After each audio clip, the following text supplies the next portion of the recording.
السلام عليكم. في هذا الفيديو هذا بغيت نهضر لكم على هذيك السيده اللي تعرضت للنصب من طرف هذيك لاجونس، اللي هذاك الكونسلتون اللي صيفطها ودبر لها على اوفر دومبلوا وصوب لها الفيزا وصيفطها لكندا. دونك القصه راكم نتوما سمعتوها، صوبوا لها الفيزا ومن بعد جات لكندا، ومن بعد خدات البيرمي الطرافاي ديالها هي فيرمي مع لومبلويور، وخدات البيرمي اوفير لراجلها ولبنتها بيرمي ديتود. دونك ملي دخلوا لكندا لو لوندومان كتفاجئ بالاتصال ديال هذيك لاجونس تيقولوا لها بلا ما تمشي عند لومبلويور راه ما كايناش خدمه.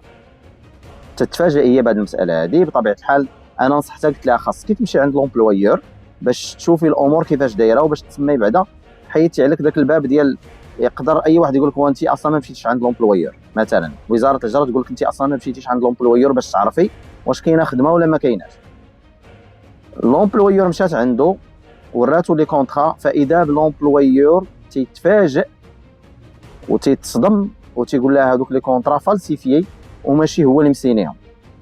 لومبلويور عيط للبوليس والبوليس جاو وداروا لونكيت ديالهم وشافوا كاع لي دوكيمون اللي عند السيده ولي بروف وعطاتهم كل شيء، وقيدوا داروا اون ريكلاماسيون وغاديين يشوفوا غيبحثوا في الموضوع ديال هذيك لاجونس وغيشوفوا الامور كيفاش دايره. من بعد عاودت تواصلت معايا، عاودت لي شنو طرا مع لومبلويور ومع البوليس. البوليس نصحوها ايضا كيف ما نصحتها انا باش تدفع البيرمي طرافاي فولنيرابل كاتيجوري فولنيرابل. دونك انا بديت ليها البروسيدور، وكيف ما غتشوفوا هنا في الصفحه اللي غنوريكم راه هادو هما لي دوكيمون اللي طالبين ليها. اذا كما كتشوفوا هما هادو لي دوكيمون يطلبوا ليها: demande pour modifier les conditions de séjour,